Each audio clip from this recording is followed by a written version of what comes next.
and welcome to On the Ledge podcast. And this week we are enmeshed in the World Wide Web. Not the virtual one, the real one. My guest, arachnologist and science communicator T. Francis, joins me to discuss the spiders that live on and around our houseplants. And I answer a question about a begonia that's going in the wrong direction. So this week's show is about spiders. I'm aware that some people are very afraid of spiders, some people are phobic of spiders, some people don't care either way. If you find the topic of spiders difficult, I would urge you to keep on listening, even if all your instincts are telling you that this is not something you need to hear, because T. Francis, arachnologist and houseplant collector, has loads of fabulous advice for how to overcome your spider fears. Her advice is so good, I really recommend having a listen. She talks about what native spiders you might find in and around your houseplants if you are in Britain, what to do if you find hitchhiking spiders not native to your own country on your new houseplants, and why spiders are a good thing to have in the home. Yeah, you might find that hard to believe, but it's true. Now, like me, T is from the UK, but she has vast experience of different spiders around the world. But of course, the spiders that she mentions that might be in and around your home and houseplants are specific to the UK, so that will vary according to where you are. But wherever you are in the world, there's still loads of really great information here. And if you're a Patreon subscriber at the Legend or Superfan level, there is a chunk of extra chat with T where T talks about her top 3 spiders and also which spider species you might be able to incorporate into a terrarium. So head on over to Patreon if you're a subscriber, or sign up for a free trial if you want to have a listen to that episode of An Extra Leaf. It's number 113. And there's a link in the show notes. Right, let's crack on with the interview. Over to T to introduce herself. Hi, my name's T. I am a houseplant hobbyist and arachnologist, amongst many other things. And I'm hoping that today we can talk a little bit about my interest in spiders and how that kind of ties in with the things that I do with houseplants. I would say that out of everything I do, the houseplants and the spiders are top of the list in terms of things that I'm passionate about.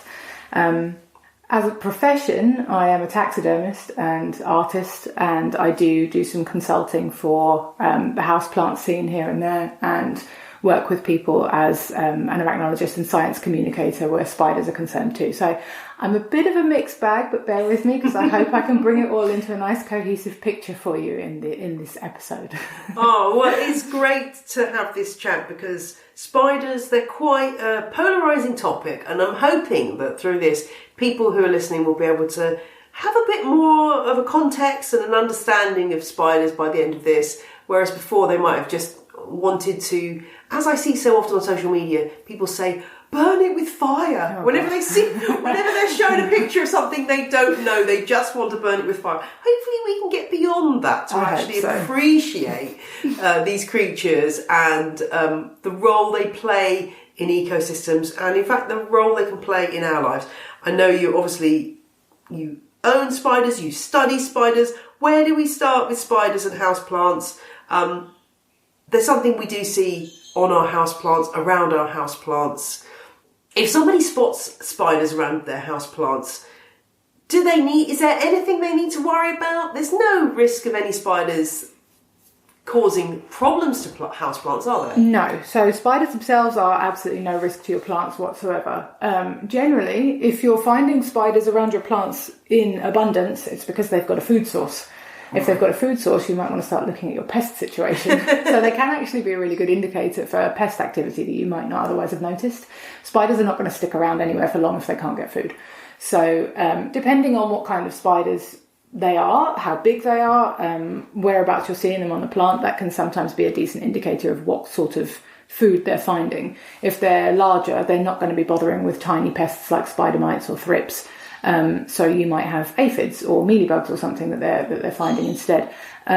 If they're tiny little things and they're living around the soil level, then it might be just that they're finding springtails in your soil, which again, they're beneficial, they're nothing to worry about. But the point I'm making with this is they're an indication of the entire ecosystem that exists in houseplant pots and around the plants themselves, which I think is something to be encouraged. And having life in your soil is an amazing thing. Having life around your plants can be a good thing. Obviously, we don't want our plants covered in pests, but there are other animals that will live on and around our plants that are an indicator of good plant health. So spiders are not going to do your plants any damage themselves. I mean, you might find their webs a little unsightly if you don't want them draped in silk, and it might be a little bit confusing if you do find silk on your plants and you're freaking out that maybe you've got spider mites. But it just takes a bit of an examination with a hand lens. I know you're a big fan of a hand lens, Jane. Absolutely. Yes. So if you're armed and ready with a hand lens, then you'll be able to see pretty quickly if the silk is coming from mites or whether it's a spider that's the culprit. But no, certainly they're not harmful to your plants at all. But I can understand why people might be a little unsettled at seeing them on their plants. So I personally, obviously as a spider advocate and also somebody who doesn't like to use chemical pesticides, I try and encourage people to leave them where they are, because they're providing a service if there are pests around. And then when it comes to actually treating the pests themselves, you can use things that won't kill the spider. You can use things that will actually help the spider. If you use beneficial predators, then the spider might snack on those as well, but not to the extent that it would render them useless. So yes, not harmful to plants, and quite often encountered, probably more so if you pay a little bit more attention to, if you've got a lot of houseplants, certainly around the pots, there are certain spiders that make their homes around the soil. You probably wouldn't even notice they were there unless you went looking for them. I do go looking for them, so I know that I have loads of them. But yes, they do occur, and you'll bring them home quite a lot from garden centres. Garden centres are the kind of place where spiders will arrive from elsewhere in the world on imports. They also enjoy the warmth and the humidity amongst all of the houseplants. So quite often when you bring plants home, if you're arachnophobic, it might be wise to just do a quick cursory check around the soil level and on the underside of the pot, just to make sure you don't have any hitchhikers that you might be taking home that you're not going to appreciate seeing later. Absolutely. And this is a very basic question, but do all spiders spin silk, or are there some that don't? Do they all do it, or do they do it for different purposes? Yes, so all spiders have the capability to spin silk. Different types of spiders can spin different kinds of silk. That's something I could talk about for hours, so I won't go into too much detail, but they use it in different ways. So different types of spiders will spin different types of webs. Some spiders won't spin webs at all unless they're creating an egg sac or a retreat that they will rest in. They're things like jumping spiders and wolf spiders, which we tend to see outside more than we do indoors. They're what we call active hunters. So rather than relying on silk to ensnare their prey or clue them into the presence of prey, they actually go out looking. They've got better eyesight than a lot of other types of spiders, so they will look for their prey and they will actually hunt it down. But in terms of indoors, the kind of spiders that we're used to seeing in our houses, not just on houseplants, but just in general, people will be very familiar with the very long-legged, spindly ones that you'll see up in the corners of rooms. Those are cellar spiders, sometimes also called cobweb spiders, because they'll spin a kind of web that just gets full of dust and starts looking really shabby after a while. They mostly use that to sense vibrations, so if anything walks through that mass of strands, they'll know it's there and they'll go after it. House spiders as well, you'll see the males running around on your floor, massive males running around on your floor in late summer, early autumn. That's right. What are they doing in late summer? Why are they going? That is the time of year that the males have matured. And when the males have matured, they're on the search for ladies, because they know they've only got a little while left before they die. So if you see a big male house spider running around in your house, try and take pity on the poor bloke, because he hasn't got long left. He's desperately trying to find a lady friend. And yeah, they're only around for a little while, because the females we don't really see. They stay in their web retreat that they spin a web retreat somewhere and they stay in that, and the males are the ones who go out looking. So if I humanely catch that male house spider and put it outside, am I basically sentencing it to death? No, not at all. No. So they're native. They're native to this country. They can handle being outside just fine. They'll probably prefer to be outside. The biggest thing that I find that finishes them off indoors is dehydration, because they can't find water in the average house. Right. So more often than not, when I find the males in my house, they're desperately skinny and quite often very weak. If I take them outside and give them a little drop of water, the first thing they do is bury their face in it and just, gulp it down, and then they're good to go on their way. If you find them in your house and you can scoop them up into a cup and take them outside, the best places to release them are anywhere that has sheltered areas where you might see webs, sort of built in between things like piles of bricks or logs or anything that you might have stacked up behind a shed, anywhere alongside a garage or something like that, anywhere that's kind of, I suppose, human structure adjacent. It doesn't have to be indoors. Yeah. Outdoors is fine. There's plenty of them outdoors. They do just fine.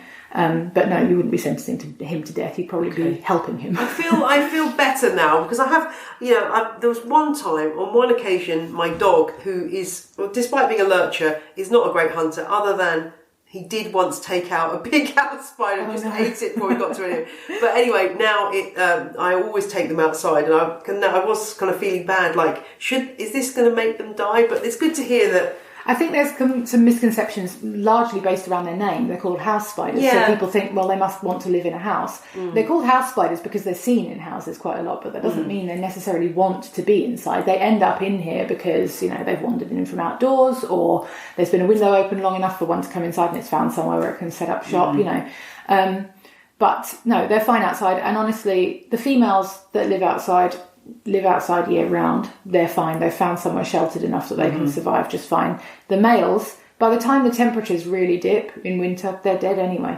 Right. So you're not going to be freezing them to death. Not that would happen anyway, because they can handle a British winter as long as they've got a sheltered spot where they can hunker down. They'll handle a British winter just fine. They're British spiders, so they're built for it.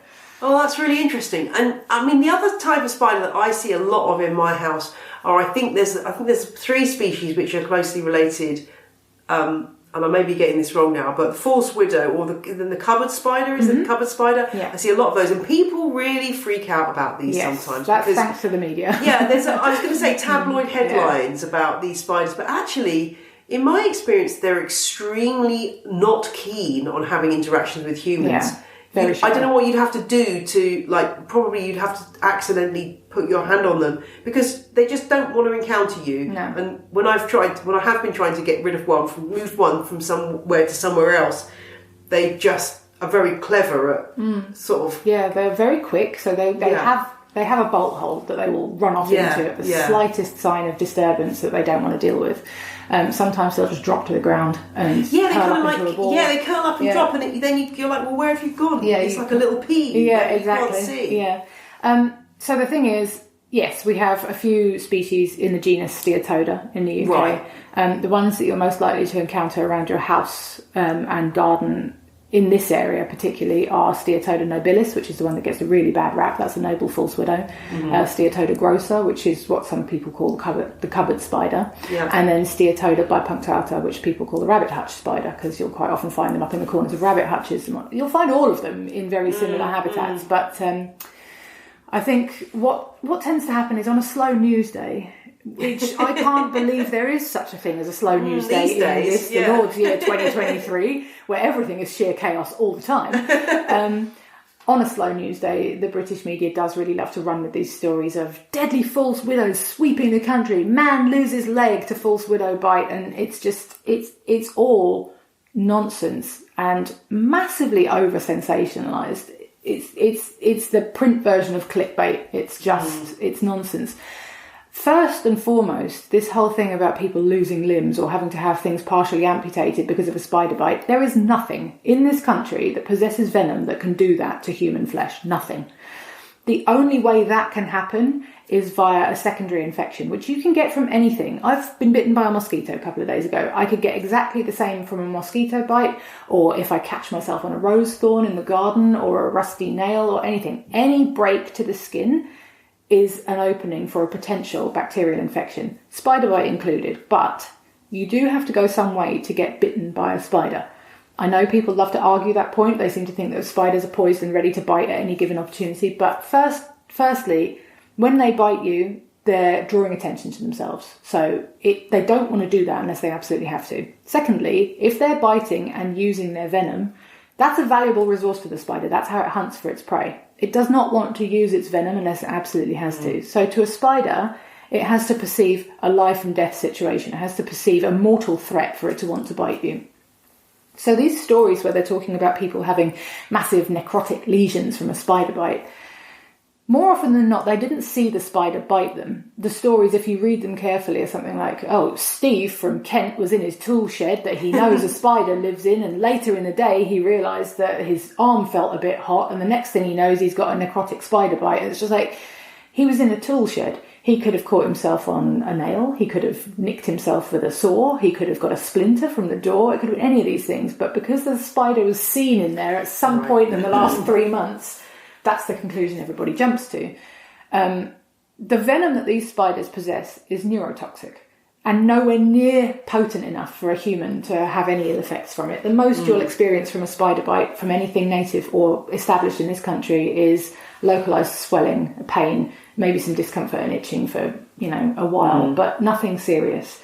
If you start to notice spreading sort of, redness, pain, heat, all that kind of stuff, signs of infection, that's when you want to go and speak to a doctor about getting antibiotics for a secondary infection, not for spider venom. Well, that's good to have that clarified, because as you say, there's a lot of bad press for these spiders. But actually, they're doing a lot of good in our homes. Like, they're catching flies. Can you put the case for why we should be allowing spiders around our houseplants and in our houses generally? Absolutely. It comes back to the point I made earlier. Spiders are not going to stick around unless they've got a food source. If you've got a lot of spiders in your house, if you're noticing that there's a lot of debris around their webs, that's food that they're catching from somewhere.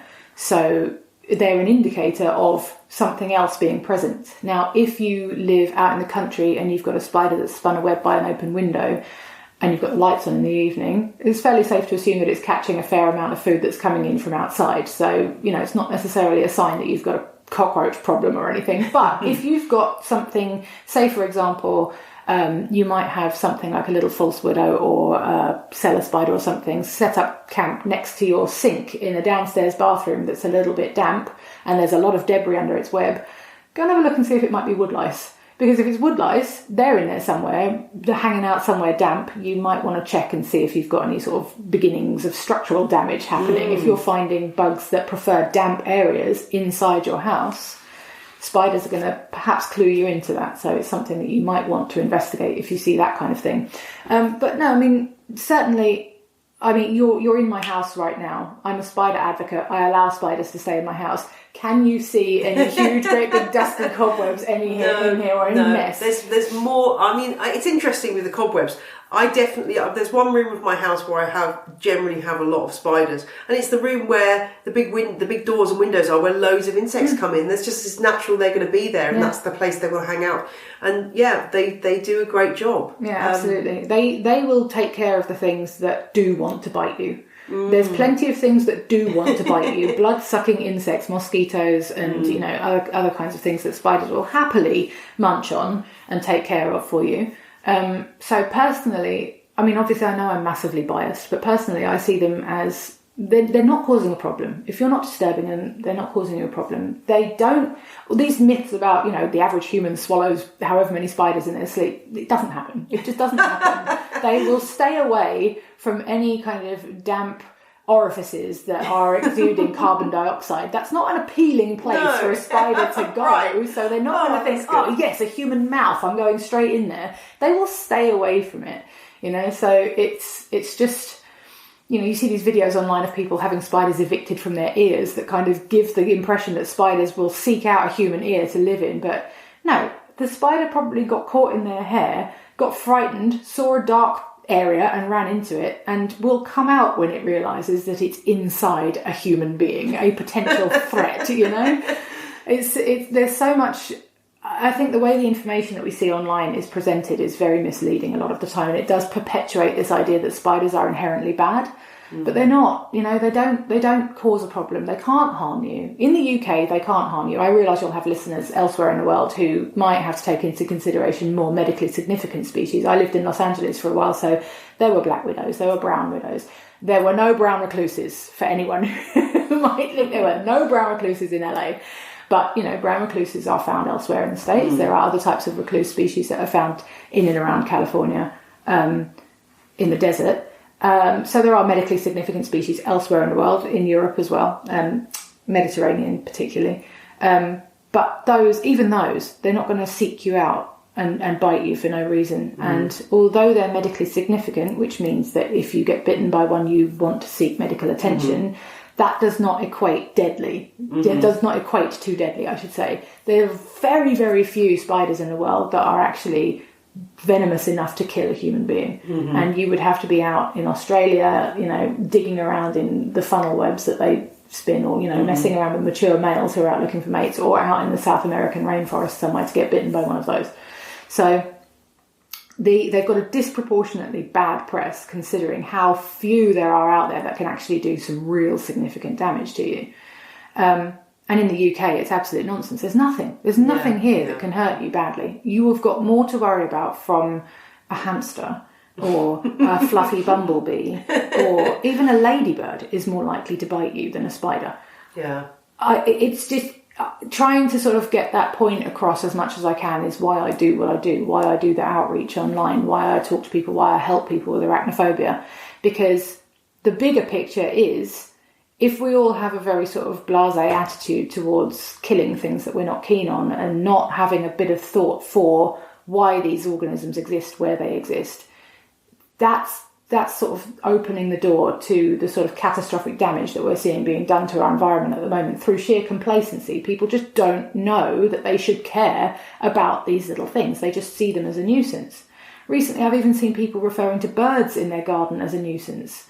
And I can't comprehend it. Why wouldn't you want to see wildlife in your garden? And to me, bugs and spiders, they're also wildlife. That's the thing, isn't it? Because it's so interesting to me when you talk about wildlife gardens and stuff. Are spiders ever mentioned in that same breath as a wildlife garden? Never. And yet, I would imagine they're a pretty darn good source of food for birds, an important part of the ecosystem that if they were suddenly all gone, it would have a massive impact. But we never talk about gardening for spiders, do we? No, we're very selective when it comes to wildlife gardening. We like our robins picking things off our rose bushes. We like our blackbirds. We like our thrushes smashing snails to bits on stones and everything. But we don't talk about the less cute, fluffy things and the things that live in dark places that, we've come to see as being a sign of something spooky or creepy or bad.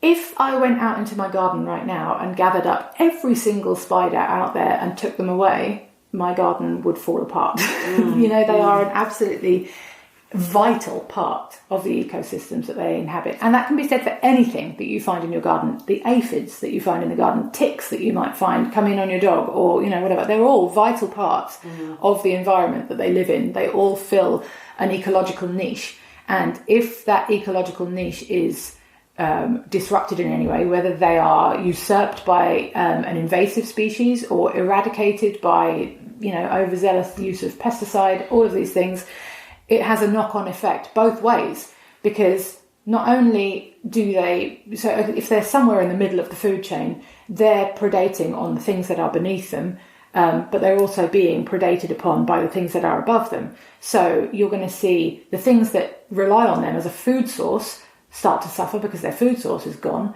and then you see the things that we rely on them to control suddenly running riot because there's no predator to keep them under control anymore. So in the case of spiders, they're extremely important to agriculture when it comes to pest control, just like natural pest control. Yes, we use pest control products to keep on top of things more than nature would usually, but nature's got a perfectly good balance figured out already.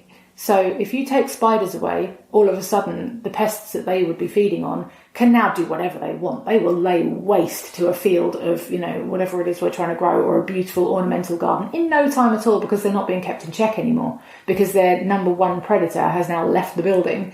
And, that's great. So the animals that feed on the spiders, they don't feed on the things the spiders feed on, so they're not going to start eating those instead. They're just going to think, well, my spiders are gone, so I'm going to leave. So now you don't have any birds anymore. Now you don't have any amphibians or, frogs by your pond, or, it's all leaving because you've taken away one vital component in that entire machine that is the ecology of the average garden. And it's, to a lesser extent, indoors as well.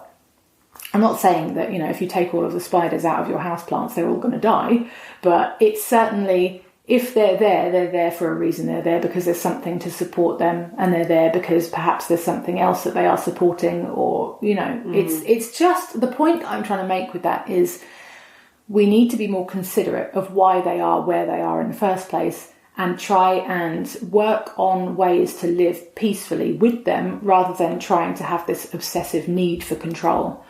We see so many products on the shelves that are being sold to us: spider deterrent, spider eliminator, insecticide of just about every colour of the rainbow you can imagine. It's got fancy marketing on it. It's a pretty coloured bottle, and it says this will do everything you ever wished it would do. So you buy it without a second thought for what's in the ingredients label and what that's going to do to the environment. Oh, but I'm only using it indoors, it's fine. Okay, so you use it a few times and you realise it's not really doing its job. What are you going to do a few years from now when you look at it and you're like, well, I'm not using that anymore? You're going to dump it down the sink and throw the bottle in the recycling because, well, recycle the plastic because that's good for the environment. But you've just dumped a chemical down your sink that has absolutely catastrophic effects on aquatic life, and you've just put it into the waterways.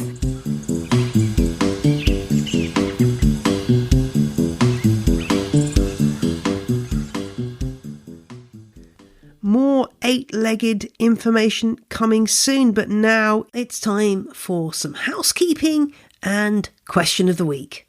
Big news this week related to Legends of the Leaf. I found out that there is going to be an audiobook. I repeat, there is going to be an audiobook. This is not a drill.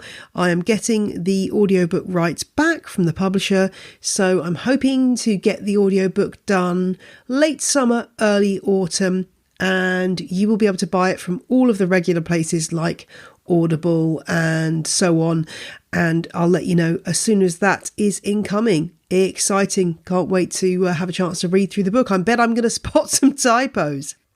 One other announcement about the book: I have got my hands on, I think it's 8 copies of the book. These came from Handspun Botanics, a shop which has closed down because the owner, Nikki, is moving away, and Nikki very kindly offered to give me back the books to do something with. So what I've decided to do is find people in the UK who deserve a copy of my book who might otherwise not get one.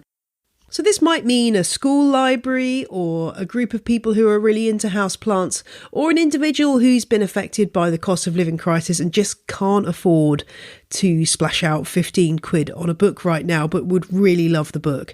So if you are that person or that group or organisation and you're in the UK, sorry it's only UK, but honestly, postal rates are so exorbitant now that it has to be UK only. But if you are that person or you want to nominate somebody, please drop me a line to ontheledgepodcast@gmail.com. I'm going to give it a couple of weeks for people to suggest people. If I've got more than 8, pick the names out of a hat to choose who gets the books. It's a small thing, but it's nice to know that copies of the book will be getting where they're needed. Thank you for all your lovely messages and thoughts. As always, I had a great message from a chap called Matt Garlick who got in touch to show me the wood-turned pots he's been making for his houseplants.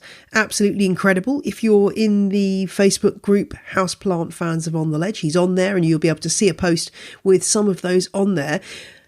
And I also want to give a shout out to Alicia, who became a legend this week, my most popular tier on Patreon, and Alicia took advantage of a free trial and then decided to sign up. So thank you to Alicia. And if you want to join the Patreon clan for ad-free episodes, extra leaf episodes, and my famous Christmas mail out, then check out the show notes at janeperrone.com to find out how. And lots of people seem to have enjoyed last week's container gardening episode. Kelsey got in touch with a good question about tomatoes. Mark and I did talk a little bit about growing tomatoes in last week's interview, and Kelsey noted that in the Midwestern US where they live, tomatoes are a staple plant, and come August everyone has Way too many tomatoes. And Kelsey writes, dinner parties are dangerous because everyone will always try to send you home with piles and piles of tomatoes. Oh gosh, I would love to have that problem. Here in the UK, we have a shorter and colder summer than that of the Midwestern US. And so oftentimes people grow tomatoes in a glass house or greenhouse for that reason, to provide that bit of extra protection, although that comes with its own challenges too. There has been a lot of tomato breeding gone on to create cultivars that can cope with shorter seasons, as we have here in parts of Europe. And in fact, the tomato that I'm growing this year is one called Yellow Scotland, which I got from the Heritage Seed Library, and it's specifically bred for short summers.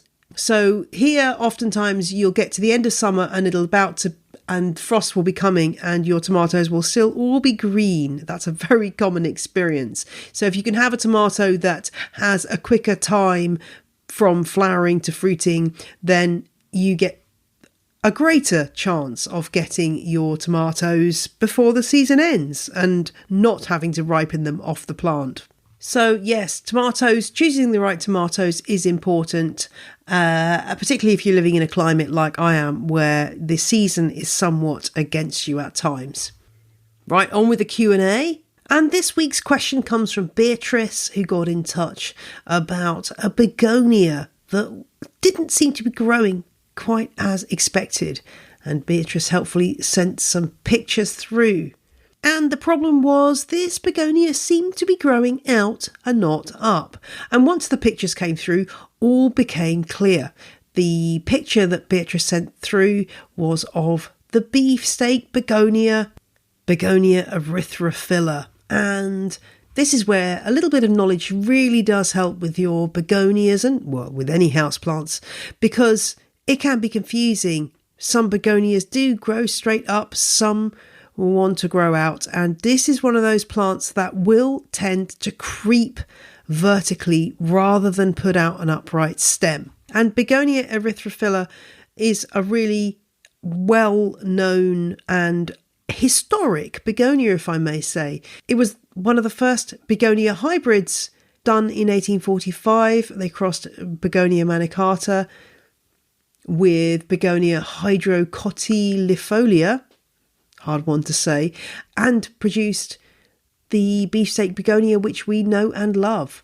So Begonia erythrophila, as the beefsteak begonia common name suggests, has these very dark greeny red leaves that I guess look a bit like beefsteak. They're quite meaty and quite solid. Makes a good begonia if you're like me, a person who is not very good at watering your begonias, and it's very tough, and that's why it's been successful and stayed popular for so many years, because they do get handed down from generation to generation. And if you get the chance, do have a look at the undersides of the leaves, particularly with a light source on the other side of the leaf, because then you'll see the beautiful red undersides and the lime green veins glowing through. They look particularly attractive, and that's why, as I say, it's good to hang them or have them high up, because then the light comes through and you can see those beautiful colours on the leaves. Now, this is one of the rhizomatous begonias. These do tend to be the ones that have these rhizomes, so horizontal stems that grow very much out rather than up. Although, interestingly, there are some rhizomatous begonias that do grow upright, confusingly and annoyingly, and one of those being Begonia diadema. But on the whole, begonias that are rhizomatous tend to be the ones that don't put on a lot of height. Instead, they go out and make a big clump. So yeah, it pays to know what kind of begonia you've got. If you've got a cane begonia, like something like Begonia maculata, then yes, it will go up. But if you've got this kind of begonia, like Begonia erythrophila, it's going to go out. What do you do with it when it starts going out? Well, you've got options. You can just chop off pieces of that stem and pot them up separately and make new plants. You can encourage it to grow and droop, and it will kind of go all around the houses, that stem, and it can even make a ball. It does look rather good in a hanging basket because it does kind of ball up eventually. So it's one of those ones, usually I'm quite keen on hacking back plants, but I think for this one, if you can, let let it grow on, it can make some really interesting shapes. But at the same time, like all begonias, it's incredibly malleable, so you can just take a leaf off and propagate that, or a piece of stem. Either way is fine. If you do let it mature and get large, then you will find that in the winter you get these rather nice pink flowers. And if there are not much if there's only one of them, but once you get a good flush of them, flowering stems all together, then you do get a really nice display. So I hope that helps, Beatrice, with your begonia dilemma. If you've got a question for On The Ledge, drop me a line. ontheledgepodcast@gmail.com is the address to use. And now it's time for more spider-based chat with T. Francis. And if you've been listening to the interview so far, but you're still thinking that spiders are not your friends, I wanted to find out if T had any advice for you. How do they go about sort of starting to build a different relationship with spiders? It's kind of hard if you've got that phobia. Yeah, definitely. Now, a lot of your listeners will be familiar with the plant rescuer. She's a friend of mine. She was arachnophobic. I would say probably still is arachnophobic to an extent, but she's a hell of a lot less arachnophobic since she's had me in her life. Because I've told her, about the importance of spiders, and I've also told her that, they're not as dangerous or as nasty or as terrible as people seem to think they are because of what they've read in the papers. If she's got a spider in her porch, it's a false widow. And when I told her it was a false widow, the panic that sort of flashed across her face for a brief second was like, oh my God. I was like, don't worry, it's fine. She's up there doing her thing. She's got her web. She's not going to leave her web. So now this spider has got a name. Her name's Valerie. She lives on the porch, and this is one of the things that I tell people. It might sound silly, and I'm not generally on board with anthropomorphizing animals and assigning human emotions and needs to animals. But if you see a spider and you're afraid of it, if it's not moving, if it's just in its web and you're a bit weirded out by it, I challenge you to take a few deep breaths, acknowledge that it's there, and give it a name. And say hello to it. And every time you see it, say hello to it, refer to it by name. Every time you walk through your porch, all right, Steve, how's it going? Or just give it a name, because it might sound silly, it might sound childish, but what that does is it kind of enables this, it kind of activates this kind of compassion in your mind. You've got a creature with a name now. You can't possibly hurt Steve, can you? Like, well, what if Steve's got a family, So all of a sudden, you start thinking of it not so much as a horrible thing that's to be reviled and, the horrible, no, get it away from me. Now you've got something that actually maybe it does have just as much right to be there as me. Perhaps I won't freak out. Now, I do understand that obviously some people are extremely arachnophobic and can't stand the sight of even a photo of a spider on a phone screen, let alone one in their house. And I do respect that. And I know that that's a very, very difficult and debilitating thing to live with. Members of my family are extremely arachnophobic. So I am completely sympathetic.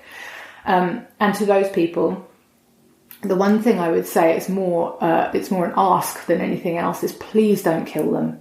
Please don't just smash them on sight, because it's not good. It doesn't help you.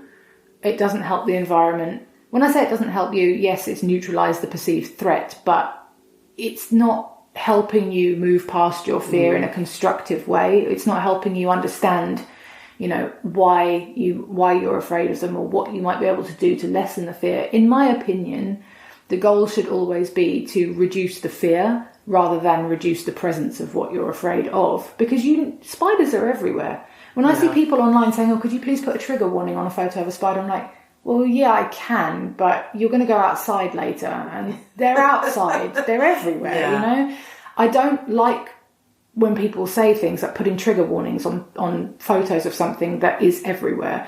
I can understand it, on photos of nature. If you've got a safari photo of a lion taking down an antelope and it's gory, yes, okay, put a content warning or something on that. But asking for a trigger warning on photos of spiders or other bugs, I don't think it helps it allows people to put them out of sight too easily and to keep on with this kind of idea of, well, they're gross, I don't want to look at them, so if I see them, I'll just kill them.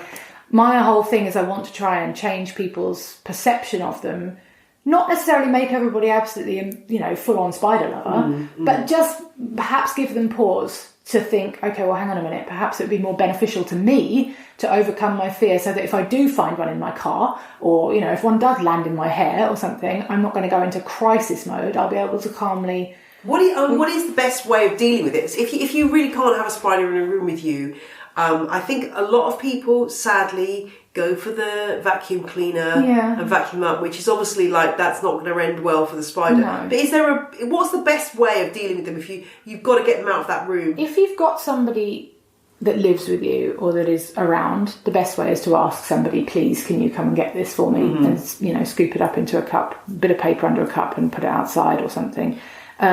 If you're on your own and you're absolutely deathly terrified and there's nothing you really can't go near it, then I can understand people wanting to sort of brush it away with a broom or vacuum it up or smash it or something.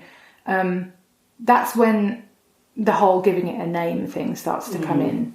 If it's in the room and you can just sort of get used to it being there. The ones that really don't help me when it comes to this sort of education are the house spiders in summer, the big ones, because they don't stay still. They run around. They can't see very well, so they seek out shadow. They don't want to be out in the open. If you're a hulking great big human casting a shadow and it can see that there's a dark area over there, it's going to come running towards you. So people will now perceive that as, that spider's trying to kill me. And, you know, they don't, bless them, they really don't help themselves much when it comes to how they are in our houses. And it's the ones where, I've had this before, where one like drops down or something and you hear the actual like thud. That's the ones that really get me, because I'm like, how the heck heavy are you that you're able to make a thudding sound? Yes. But as you say, like also for me, I think those bigger ones, they almost get to the point where they're so big that I'm not scared of them. That sounds really weird, but it's certainly... They've almost taken on sort of like a caricature of themselves. Yeah. Like, okay, you're a big spider, but like, you're stupid big. Actually, you know what, I'm not scared anymore, I'm impressed. Yeah, exactly. Exactly. But no, to get back to it, because I'm sure there will be people who will want an answer to this. Yeah. If you're on your own and you're really afraid... I do understand that people are going to have a gut reaction to that, and they are perhaps going to do something that is going to end up with, you know, the death of the spider one way or another. If you are dedicated to wanting to help them and not kill them, but also not touch them, then you could perhaps get yourself a cheap little handheld desktop vacuum cleaner or something, little Hoover thing or something that's not terribly high powered. Suck it up into that, and then it's in the little see-through container that catches all the dust, and then you can just go and take the container off, put it outside and run, and then come back the next day and it'll be gone. You know, things like that are helpful. You see these contraptions that you can buy online. I think you can get them on Amazon. These like, you know, those... claw things, like the trigger activated like claw toys. Well, they've made these ones now that have like a brush on the end, and it's like a long sort of telescopic thing. It's got a trigger on it that you pull with your hand, and it sort of makes this brush open and close, and you can scoop up critters with this brush without having to touch them and then release them outside. So there's things like that you can consider. Or alternatively, if you're brave enough to get close enough to just put a cup over it and run, then at least you know it's under the cup, and you know, perhaps later on if somebody comes home, you can ask them to slide a bit of paper underneath it, take it outside. Or, you know, if you're feeling brave and because you can prepare yourself for the fact that, okay, I know there's a spider under that cup, I shall go and, you know, make sure that I'm gloved up, I've got my hazmat suit on, you know, you can do whatever it is you need to do, take a couple shots of vodka before you do it, whatever you need to do, and go and relocate it. But I would heartily recommend that you try whatever you can, whether it's reading about them online, talking to people like me on Twitter about them, asking questions, looking at photos, anything that you can do to desensitize yourself enough that, you know, you can even set yourself the challenge, you know, do you really want to be deathly terrified of something that's like 1,000th of your size, like if not less, like... You know, you can do this. You've got this. Like, just take some time to, you know, understand that it's not going to hurt you. Yeah, they're a bit freaky. Yeah, they can move fast. But you're an intelligent, upstanding citizen. You've got this. You can do this, you know? Absolutely. Absolutely. I think that's really good advice. And it's a process, isn't it? There's going to be, as you say, you can start yourself off gradually, maybe looking at some pictures online. And because you are going to come across spiders. I've got a couple of friends who are really phobic, and I sort of say to them, well, you can't just ignore this because it's going to happen. They're going to end up, you're going to come across them in your daily life, and you've got to have a strategy for dealing with it. And as you say, there are ways you can gradually build up your kind of resistance to it and not feel so immediately fight or flight that you've got to do something awful to the spider. But going back to the houseplants, presumably there are instances from what you've said then of spiders hitching a lift. Is there any occasions where we need to be a bit like, oh, should we be doing something with these spiders if they're not native to our own environment? Yeah, absolutely. Okay, so Twitter is an amazing resource for this kind of thing. If you can snap a photo of a spider, you can post it on Twitter and you can ask #SpiderTwitter. Spider Twitter? Yeah, Spider Twitter exists. We exist, yeah. And you can ask for an ID, and you can tag accounts like the British Arachnological Society, myself, I'm on there as T_Francis. There's loads of people who are affiliated with the British Arachnological Society, people who are just hobbyists, people who are amateur arachnologists, people who are professional arachnologists. I occupy the grey area somewhere in between both of those things. And, they will all happily help you identify what you've got. If it turns out that you've brought something home on a plant that is not native to this country, there are procedures that should be observed. First and foremost, most important is you're not supposed to release it outside. If it's non-native, then releasing it outside, technically it's illegal. It could potentially cause issues. One spider on its own, people may not see that as being much of an issue. But if it's a species that has the capability of surviving our climate and you've just released a gravid female, which means she's full of eggs, into the wild, she's going to go hole up somewhere, lay her egg sac, which is going to have hundreds of babies in it. And if they're able to survive outside, they will then breed with one another. And then you've got the beginning of a new species establishing in the country, which happens all of the time. We do have a lot of species that have established in the country that have come in without anybody realising on cargo from God knows where, with climate change as well, with the temperatures increasing and the temperatures being sort of more fluctuating a lot more than we're used to. There's a lot of changes going on environmentally that are sort of allowing things to establish that might not have been able to 10, 20 years ago. So hypothetically, you've gone to the garden centre, you found the perfect houseplant for your east-facing windowsill, whatever, we don't want to cook it. And you've brought it home and you've noticed that there's a spider in the pot or on the underside of the pot. What is it? How, as somebody who doesn't know anything about spiders, how are you supposed to know if this was in your house already and it's just shown up immediately on your pot? It was from the garden centre. Does it live in this country or has it come in from whatever exotic location?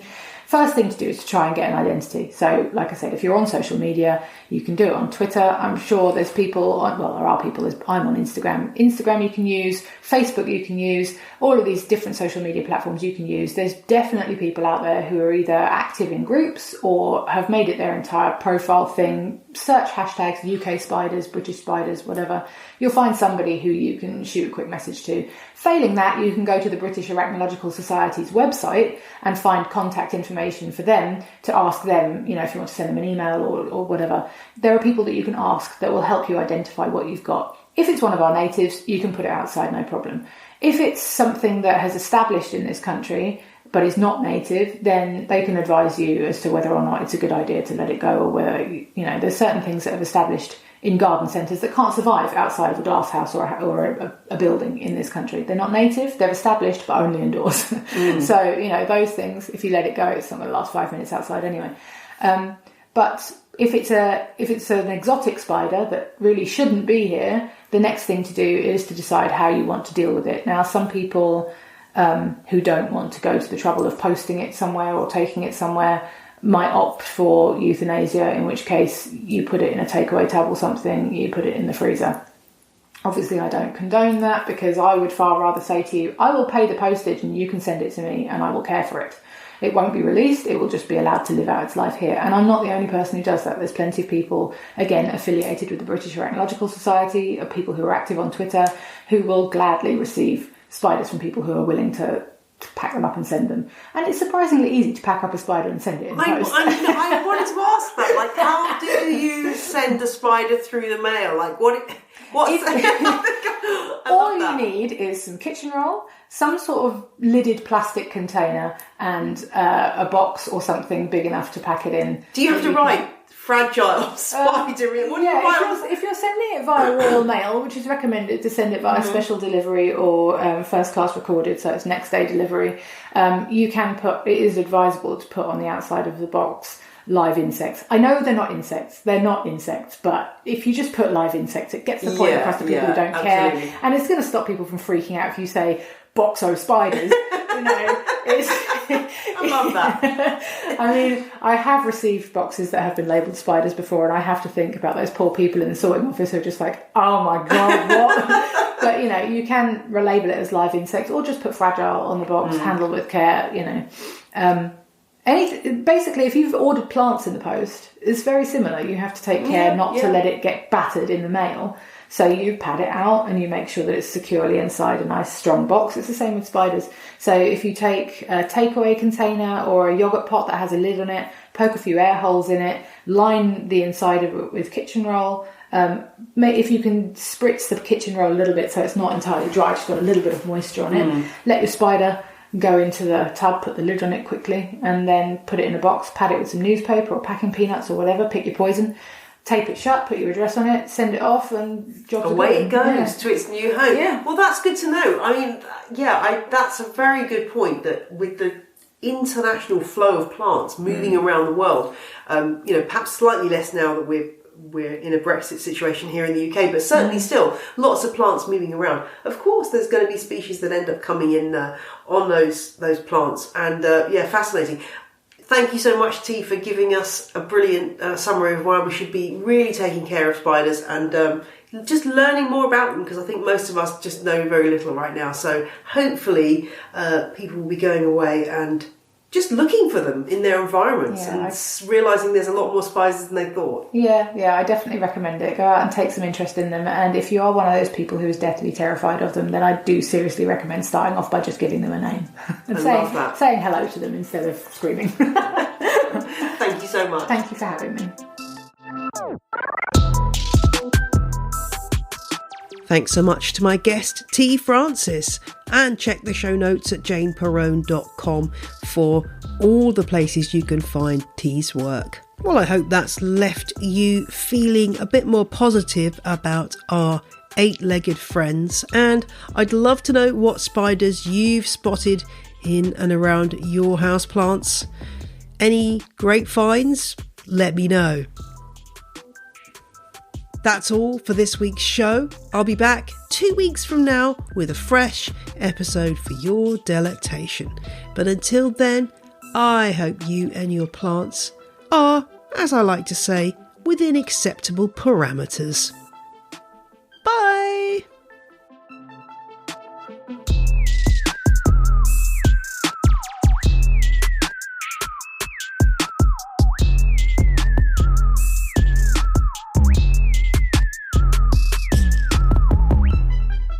The music you heard in this week's episode was Roll, Jordan Roll by the Joy Drops, The Road We Used to Travel When We Were Kids by Kumiku, and Whistle by Benjamin Banger. All tracks are licensed under Creative Commons. Visit the show notes for details.